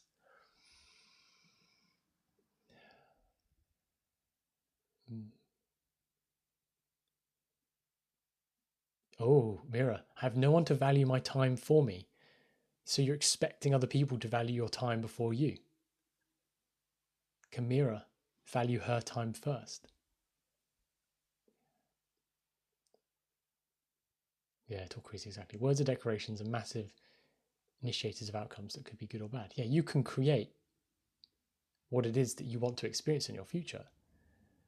And if you are committed to the experience of the world is awful, it's a terrible place, you'll keep seeing all the evidence to prove yourself right. And it will kind of reinforce it. But only you can change what it is that you are committed to. If you're committed to, I'm going to be single forever, no one's ever loves me, then that will be your experience. All power to you. But I want you to know that you have the power to choose otherwise. In spite of all the evidence, in spite of all the fears that may come up, you can choose a different future for yourself. And it's not easy. It's definitely not easy because it brings up all of the stuff that you're afraid to be with. Yeah. Hey, Lunara. Yeah. Lunara, let's have a conversation. Why not? Requested. Nagla Youssef, you asked earlier about being a guest as well. So if you're still here, I may still have a conversation with you as well, actually. I feel like a chat now, so let's do it. Oh, hello. Hello. Hi, how are you? For some reason I can't hear you. That's not ideal. Am I not audible? Let me see if I can change my audio device. Speakers. Yeah, okay. Am I audible? I still can't hear you. You can hear Oh, us. really? No! What do you mean You you can hear and I can't? can't? Not audible? That's not fair. Hello? That's going to make things very difficult for Tom. Okay, what am I supposed to do now? I can hear myself. Oh, really? Okay, can I hear you now? I can't hear you now. Oh, that sucks so bad. Yeah, can I, Lunara, I'll drop you and see if you can. Yeah, sure. Request. Wasn't expecting technical difficulties, so yeah. Hopefully. Hi? No, I can see you speaking, but I can't hear it. No, Oh my it's gosh! not good. No bueno. Okay, I'll be right back. I'll just... Can you hear me? Audio? Or No. no? Okay, still. Okay, that. let me just get out of the app and come back. The volume is all the way up. If I test my microphone, I test audio button, I can hear myself speaking. It's like a really cool echo, but So let's try another guest. Come on, Susie. Solve this for us, Susie. Yeah, it probably is an issue with my device, isn't it? iMacs, eh? It's supposed to be a good thing. It's supposed to make my life easier. Yeah, the audio mix is not allowing me to change general settings. Hello. Oh no. Still can't hear you.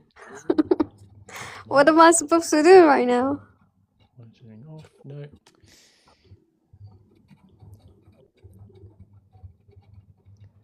Oh man.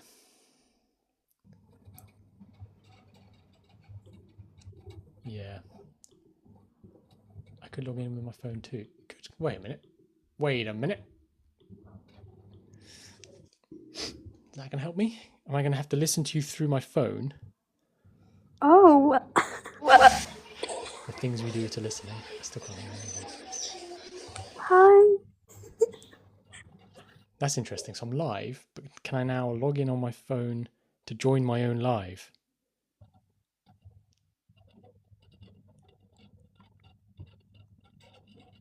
Yes. What a good idea. Yes. It's delayed.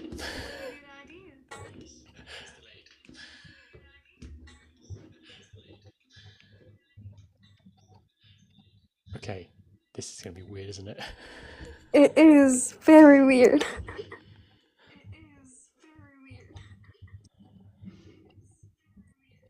It's like an echo in the background now. Okay. You know? No. What's your question? Okay.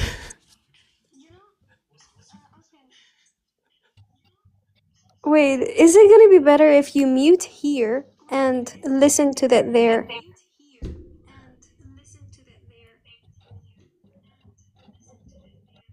As in mute my... Because I need my microphone to speak into. This is some next level stuff. This is how deep are we Yeah, going down okay. this rabbit hole? Let's just So, okay, as you like. oh, hold on. No, I can't mute the stream that I'm watching. No, you can't.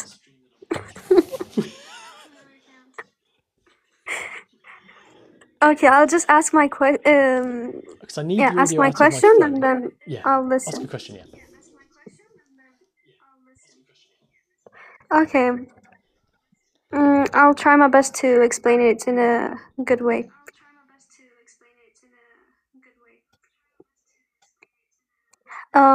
Is it better to live the moment or live whatever you're living, or just you have to do something about it? For example, I'm a person that I love to help people, and it sometimes takes my own things that I have to leave it and do the other things for other people. And of course, that's gonna harm me in some ways. Is it better to just let it be until I'm so sick of it, or just to do something about it? Because when you're sick of something, that's the moment you stop doing it. So shall I just wait for that moment, or just, That was the question. Beautiful question. I'm going to mute my audio just for a second while I answer this on my phone. Okay. When you're able to be present, like with yourself, you kind of have like a gut feeling about things, right? You can connect to what it is that you feel like you want to do in that moment. And I think that is far more important than living from the place of like, oh, I think I have to now do this, and someone's telling me I have to do that. It's more about like trusting yourself, because you know what feels right for you. So if someone's asking you to do something, it doesn't feel right, it's more important that you acknowledge how you feel about it, and you're able to say no in whichever way you need to do that. And it's very situational, isn't it? Like, I'm not here to just give you specific advice about specific stuff. It's more of that deeper connection to, I can allow myself to really be present with how I feel about things, and just trust that in each moment I'll be able to make the right decision for myself. Because yeah, like Fiona mentioned there, like also boundaries. Boundaries are just an instinctive part of that knowing. Like, I don't need to have a logical, I have to set a boundary to protect myself. In your gut, you'll know whether you want to say yes or no. Like, the boundaries are just part of that. I think sometimes it's really easy to get carried away with expectations other people have upon you, and it's kind of living a life very logically is my way I'd explain it. But when you can go out of your head and into your body, into your gut, your heart, the answers become more intuitive. And that might look like, I'm going to spend the next week really loving and helping people, and that's what you want to do for yourself. And you actually might find that is far more energizing than when you're then telling yourself, oh, I'm expected to have to help other people. Hopefully you can see the nuances there. I'll mute my phone.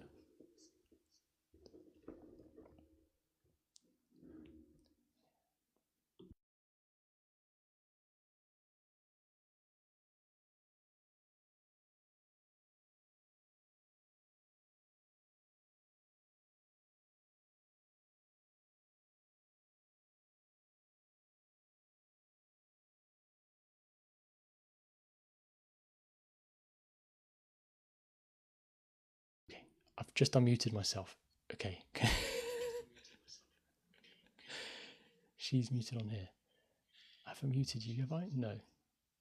Oh, invite to unmute. There we go. Yeah, I'm here.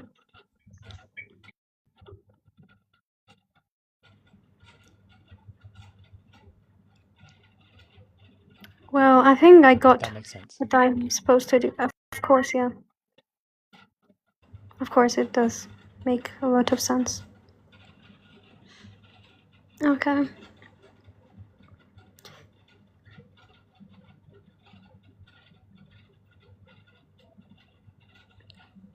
Okay. I don't know what am I supposed to say, but thank you for giving, opening my mind onto what I'm supposed to do.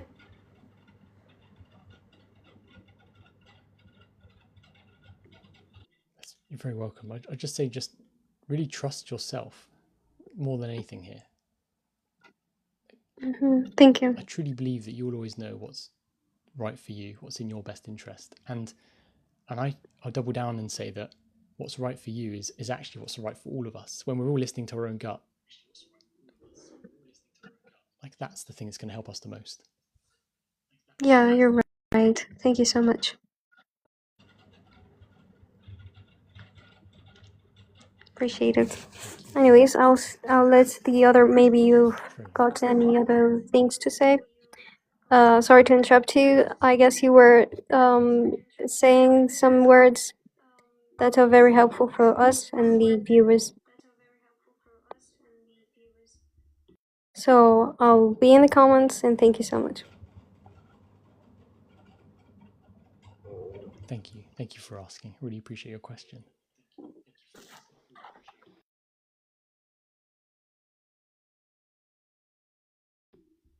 Right.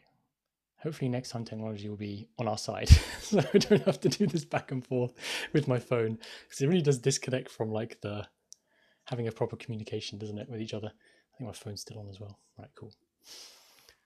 Oh, yeah. But your question is genuinely so important.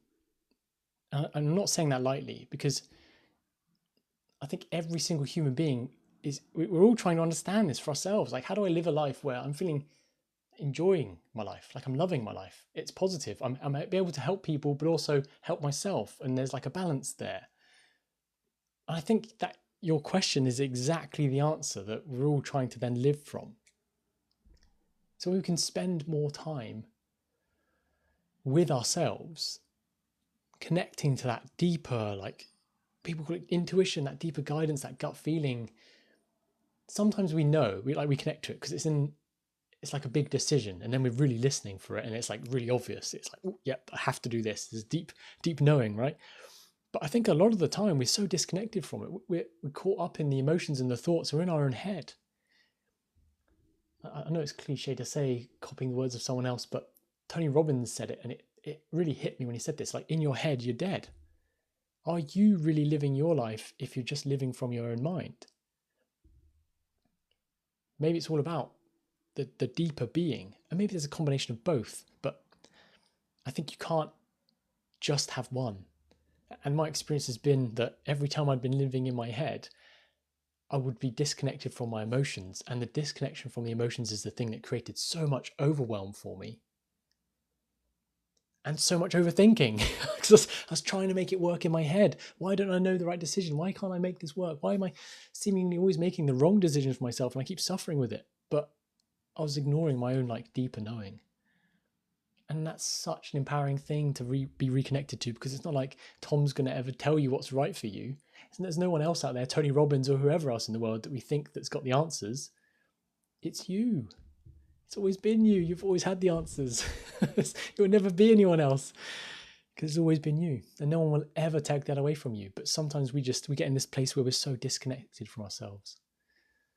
We're living in our past. Fiona. We've gone through things that have been painful in the past, and we kind of use our minds to then keep us safe. So we project that past experience into the future, and we try and make a decision based off what we've past experienced, all the while disconnected from that deeper knowing of actually there's a different direction that's going to lead us to exactly what we want, and not even have to worry about the past experience, because that's already integrated into that deeper knowing. It's like our body already knows this stuff. Think of it this way, right? Imagine we have two minds, one in our gut and one in our actual head. And if we're just listening to one, we're operating at 50%. You want a life that fulfills you? You want to be 100%. Listen to both. Notice the thoughts, notice the emotions, notice all of it. It's a combination of both, I suppose. Another request for a guest. This is going to be fun. I don't know if there's an accident or not. For some reason, not loading for me now either. So, yeah, here we go. Oh boy, right, I'm going to mute my microphone. See if I can log in, actually, hold on. Hi, I don't know if you could hear me. Wait. I can see you've joined, but not on my live on my phone. This is so good. And unmute. This is fun, right? I thought my lives need to look a certain way. It needs to be professional, blah, blah, blah. This is fun. Why not do stuff like this? I can't hear myself on my phone either. Hold on. There we go. Right, worked it out. Got to turn the volume up. Should I disconnect? Hello. Or, Can you hear me? I don't know if you can hear me. There we go. Yes, I can hear you. Okay, that's good. I think this was not working before. I'm not sure what it was, but it seemed like there was an echo or something was misfiring. I really appreciate your live. I literally landed on it at 2 something a.m. here in California in the US. So it's pretty interesting to see people talking about, this app has so many people talking about different things 24/7, but it's interesting to see people talking about anxiety, behavior, overthinking, these things, because a lot of people struggle with this 24/7. So it's important to have more dedication to these topics. And I wanted to touch on what you were mentioning about following the gut and the mind. So I have a background in medicine. I'm a physician. So I think these things are important. And from the behavioral standpoint, there is a lot that goes into this when it comes to dysregulation, when our nervous system is out of line, when we are in CPTSD or PTSD, when we have anxiety disorders, depression, etc., stemming obviously neurochemically from genetics, sometimes from traumatic experiences. And a thing that I notice as the evolution of man has arrived at this point is a total disconnect from the intuition aspect or the spiritual completeness in looking at ourselves as individuals. Man has always searched for meaning through different processes, through deities, through beliefs, through anything that can basically validate the perpetuation of man's existence, sometimes even to a fear of death. And that, I think, is also a huge issue with our existence, is that we're always trying to cheat death, cheat feelings, cheat the uncomfortable, cheat the dark.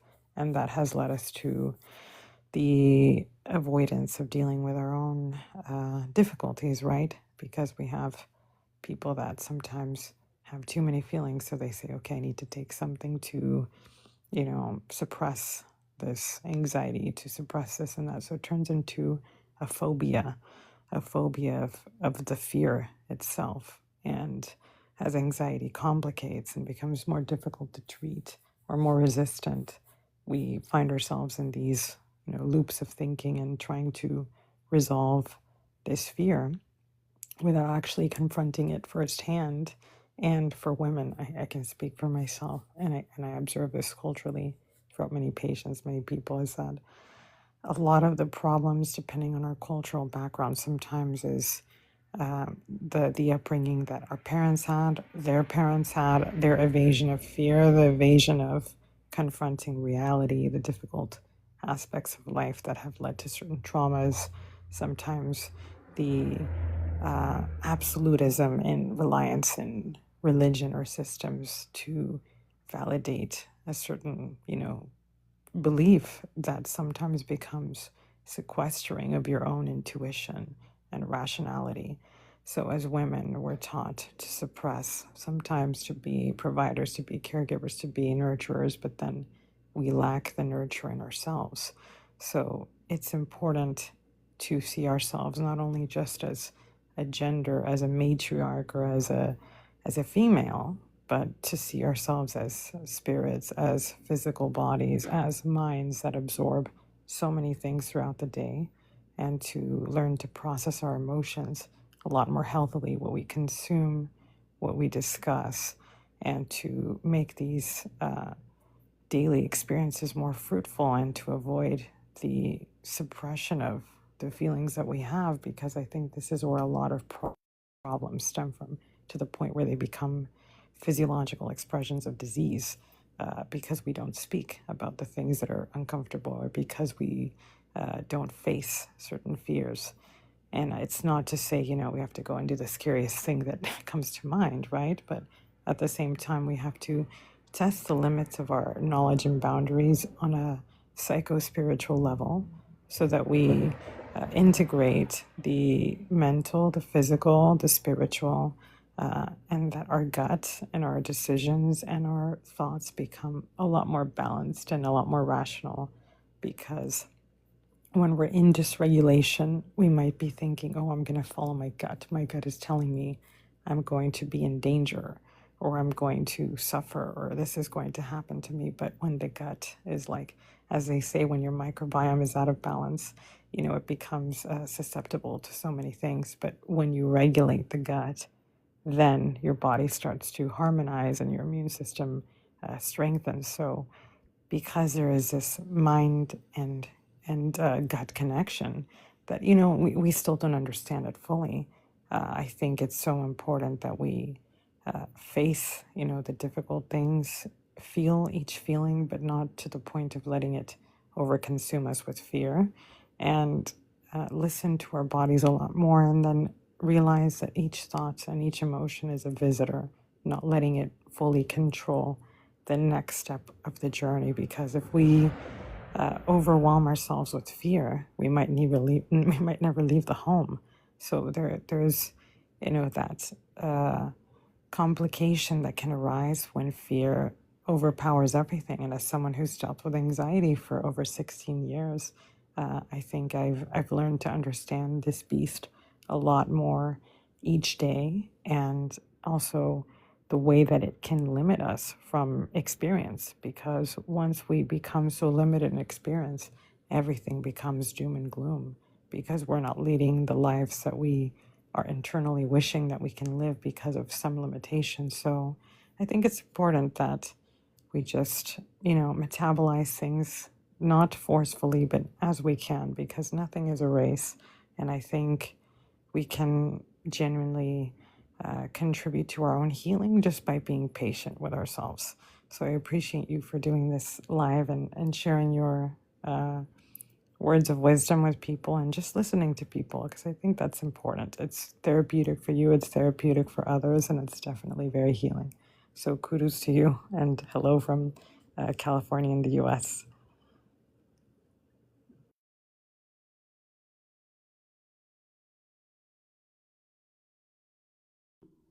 Thank you so much for what you've shared there. You covered such a beautiful range of topics that I think is almost all encapsulating of it all. Like,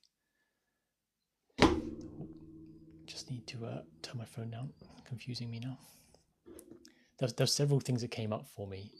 The first was about the cultivation of safety in all of this, because it's not like we need to take a big bite off and try and chew the fear all in one go. Like you said, take it as it comes, but being very patient with yourself. And for me, in my own experience, especially when it came to trauma, I couldn't do that unless I was cultivating that safety in myself first, because it quickly became overwhelming. And the other thing I just wanted to mention was about how, with your experience, if you're in a culture or a society where it's not safe for you to have the experience you're having, like, you're always going to be anxious, you're always going to be overwhelmed and overthinking. And so can we then create that safety by recreating the societal structure in a more loving way, so that it's not continually perpetuating that fear cycle, exactly what you spoke about. If I can listen to your response, 2 seconds. Okay.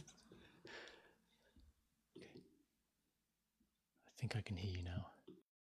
Yeah, I definitely appreciate your points, and I don't want to like overpower your entire life, but I really resonated with your reflections and your experience, and just the very sweet and very honest, vulnerable words of wisdom that you're sharing, because everybody processes information very differently, and we as physicians are used to seeing the more medication, treatment-based approach to things, and sometimes that kind of sequesters our options into one single area.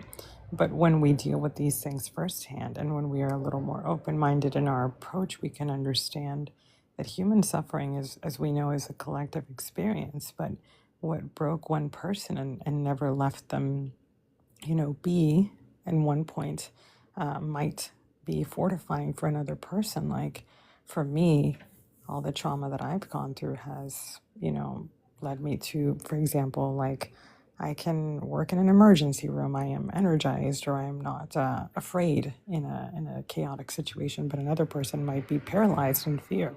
So that is how the human mind and the body work so uniquely and intricately in each individual. So I think because everyone tries to sell healing and trauma in a very universalized way, it kind of, makes people feel like, well, I can never heal because I don't fit into this category.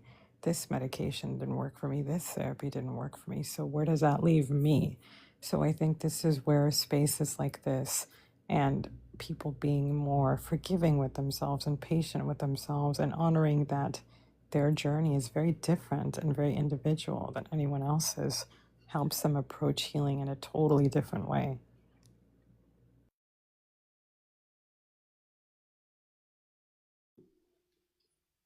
In your answer there, I have this just instinctive knowing that you are incredible what you do, because you're so aware to this. And I think that's the exact thing that's going to help create that individualized experience for anyone that's ever working with you. And I really love that. I really love that you've jumped up and I've had that insight and awareness and experience because of that. Like, I wasn't going to be traveling to California anytime soon, but here you are, and I'm really, really grateful for it. This is exactly why I love these spaces, because we can talk about these things and have a whole new insight from someone else, especially someone else's years of experience. I think that's a beautiful thing. So thank you.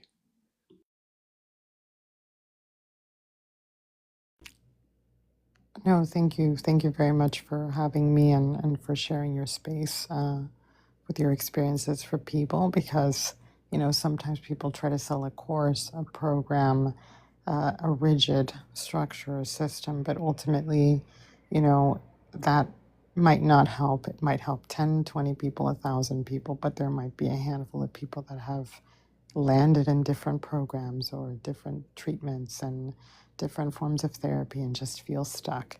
But if they are open enough and receptive enough to trust a human being who is literally embodying their own vulnerability and opening up their space to connect, they might see that as a valuable resource, and also a friendship, a connection that can be a shared mutual outcome, which is healing. And people don't realize how much when we help others heal, we intimately heal ourselves. So that is the biggest blessing and outcome that we have, is that we're all here struggling with something on different levels, in different age gaps, different backgrounds, different parts of the world, but the mutual common goal is healing and understanding. And the more that people are willing to connect and are receptive to this gift of healing, I think the better the outcome on a collective level. So I appreciate that. And thank you for having me. Hopefully you're in California at some point, and it'd be nice to connect.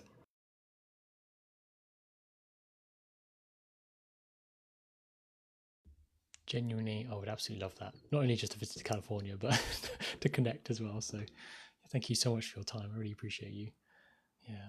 And thank you for everyone that's been listening as well. I think those words are so profound for me, because the realization that I can't heal the world. It's not all up to me. It's all about our own individual choice to do this for ourselves. And when we do that for ourselves, it helps each other and it inspires others to do it for themselves. That's what's so valuable, I think, in this, being here together, supporting each other. And I want you to know that if you are struggling with anything, reach out. There's someone you trust. Reach out to them. Give them the opportunity to hear you and to help you, because I know from my perspective, I didn't reach out because I was afraid. But now that I do reach out, I'm seeing that my reaching out is a gift to that person. They're so grateful that they are able to love and support me. So don't be so stingy. Allow them to love you. It's a real beautiful experience we can share, especially when things may feel like we're getting a bit tough and we're struggling by ourselves. So, yeah, you are so loved. Keep being you. Keep being your authentic self. The world's a much better place for having you here within it. So, yeah, feel free to follow along. I'll be here again live on Monday at 9 a.m. UK time. I go live every weekday, Monday to Friday, 9 a.m. to 10, sometimes later, like today. Occasionally at weekends, but you have to follow along for the notification for that. Not that I want you to be on your phone all the time, but yeah. And if you want to have a conversation about anything we've talked about here, feel free. There's a way to arrange that via my website. There's no charge for that. Here because I care. So until next time, love to you. Keep being you. Goodbye for now.